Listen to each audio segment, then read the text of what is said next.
few years ago. I started writing it prior to George Floyd's murder. And so when I was writing it, I was really having to explain a lot more about race at work and why it was an important topic. And now as it comes out, I think we're in a different place. We are absolutely evaluating the place that work takes in our lives with COVID. We're seeing such a high number of women, and especially women of color, leaving the workforce with the Great Resignation. We're seeing companies really struggle with the topics around diversity and inclusion. And although a lot are trying, they're not necessarily working or solving.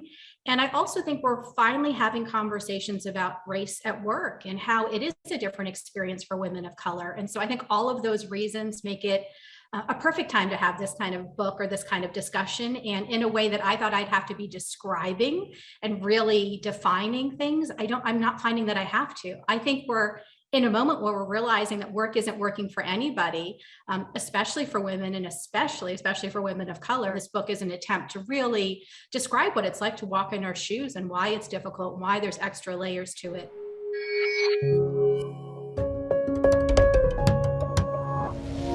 The term woman of color is a term that I use in solidarity as a definition of power, or as a word of power. And it's something that I spent a lot of time talking about. I talked with many, many, many experts. And it's probably the biggest question, the biggest concern, the biggest thing I toiled and really struggled with as I was writing the book. There's so much focus we place on language, and getting the language is so important as we write books like this.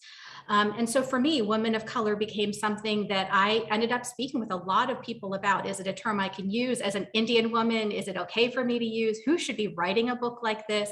What does the term women of color mean? There can be power and strength and even some unifying properties of using the term people of color, but it doesn't necessarily diminish who they are as individual groups. And so I saw that, and I wanted to take that to corporate America. So what that means is that I understand, as an Indian woman, my experience is completely different than maybe a Black woman in the same company. But at the same time, some of our experiences as women of color are shared. And I want to focus on those shared challenges, because I think together we can make change, and it's going to take all of our voices to make change. And so that's really where it comes from. But it's something that I struggled with quite a bit. It's a little bit of like, who has permission to write books like this? Who has permission to talk about topics like this? And how do we bring more voices to bear?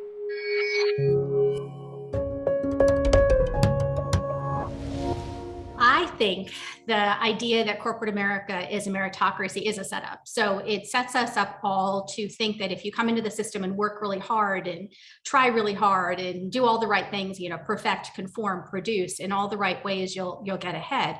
And so many of the women of color I spoke with really struggled with that message, because when they hit up against something, they internalized that, right? It became about them. It became about how they should alter, how they should be different. And a lot of them, myself included, ended up getting sick. Like, a lot of the story in the book are the challenges and how we internalize that and what that shows up for us. What I wanted to do was I wanted to redefine power so that women of color felt centered, felt powerful. There's so much that happens to young girls of color, to women of color in systems, that takes power away from us, that tells us we're not the ones that are powerful, we're not leaders. And part of what I wanted to do is, if we start to redefine those definitions, if we start to think about power differently, if we start to allow people like me to be seen as powerful and to see me as a leader, we can start to expand what those definitions look like, and we can start to really think about these things differently. And so I wanted to do that, because I think the idea that corporate America is a meritocracy really sets women of color up to struggle. It really sets us up to believe that we have to perform and behave in a certain way to rise. And I think that doesn't allow us to be our full selves. It doesn't allow us to really bring some of the unique properties that we have and the power that we have to the workplace. And I think we need those things both for ourselves, but I also think corporate America needs those things if we're going to continue to innovate and make change.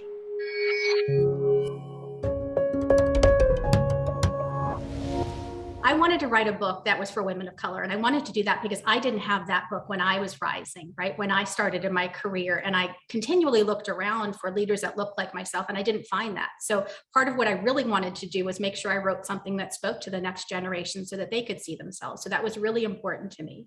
And in that conversation, I was really focused on the power of me and the power of we, that as women of color, you have to find your individual power. And how I find my power is going to be different than the women of color sitting next to me. But at the same time, if we work together through the power of we, that's how we change structures, because as an individual, it's very hard to change structure, change beliefs around us if we don't work together as a collective.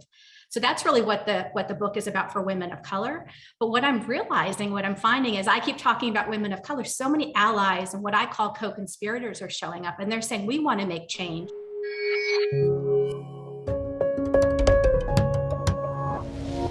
Part of what we have to recognize is it's hard for others to understand what it's like to be a woman of color.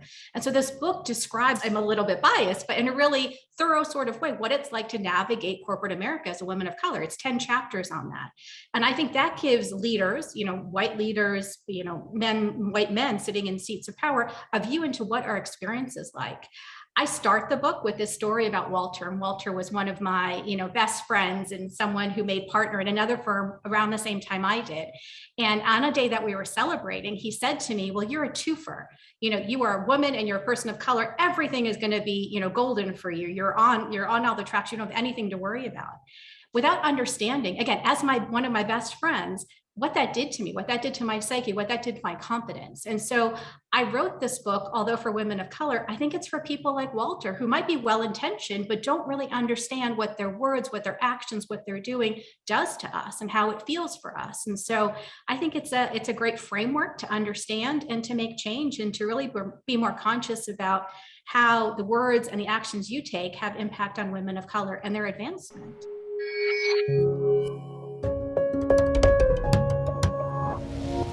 There were two really big takeaways for me from the research I did for the book, and I'd spoken with over 500 women of color to write this book.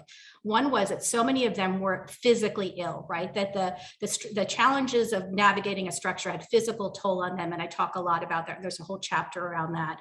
And there's challenges around speaking up to the system and retaliation and just process breakdowns. The second biggest thing that I found was that I would ask at the end of each of my interviews, is there anything else you want to share? Anything else you want to tell me? Anything else I didn't ask you? And every single woman, 99 out of 100 women, their voices would drop, they'd get really quiet, their face would change, and they would say, I want you to know that we don't help each other. And I think what they were saying to me is that, white women don't help women of color, but they were also saying to me, women don't help women of color. So Indian women don't help Black women, and even within Black women, they're not helping each other. And I wanted to really unpack that. I did a little bit of that in the book, and what I found is it comes down to things that we believe about leadership, things we believe about opportunities. And the research we did with Billie Jean King really unpacked that. So we ended up speaking with over 1,700 women and really trying to understand, why is that the case? What does that mean? And if we're not helping each other, how are we changing the system? I think at the end of the day, the biggest message that we need to really undo is this idea that we're competing for one seat at the table. The idea that there's one seat at the table, and if I'm going to get it, then the next woman or the next woman of color is not going to get it. That there's like one designated seat, right? There's one seat on the board, or there's one seat at the C-suite. And we need to get rid of that idea that there's one seat. In addition, I want to get rid of the idea that there's limited seats, because it suggests that there's a pie that we're constantly redistributing. And in that sort of mentality, there's always going to be winners and losers. And I think the biggest challenge we have around DE&I work is this idea of winners and losers, the idea that white men are going to lose something if people like me end up in seats of power as we rise. And that's the mentality. The scarcity mentality is really what came out of the research with Billie Jean King, but also it came out of the research of the book. And that's some of what we have to reprogram, or some of the delusions that I think underpin corporate America that we need to redo, because it doesn't really help anybody.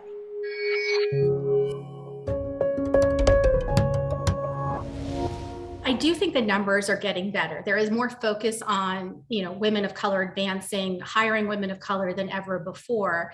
So I'm optimistic.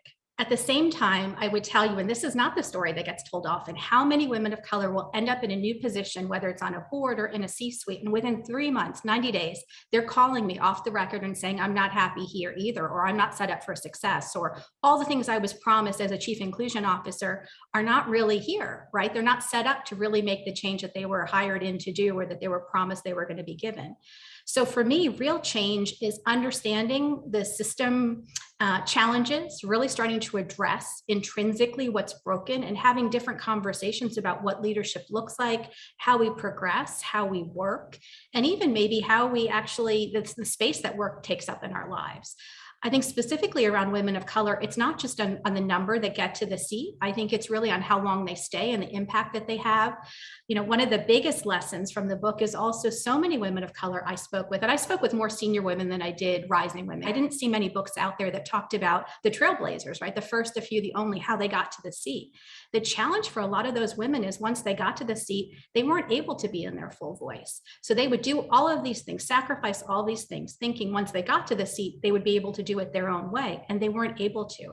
And for me, success is, yes, we have more numbers, we have more metrics, we have all the things that we look at, but that there's actually space for those women of color to show up in full voice, to lead with their power, to make change, to innovate, to really ask different questions, because that's why you want us, but you need to allow us to have the space to actually show up if we're going to be in our full power and bring everything we can to the table. I think it's a positive story. I think it's an optimistic story. I think women of color have so much to offer, but I think until now we've been put in the seat and had our wings clipped. I'm asking everybody to give us the space to really allow our wings to, unfold and watch what we do.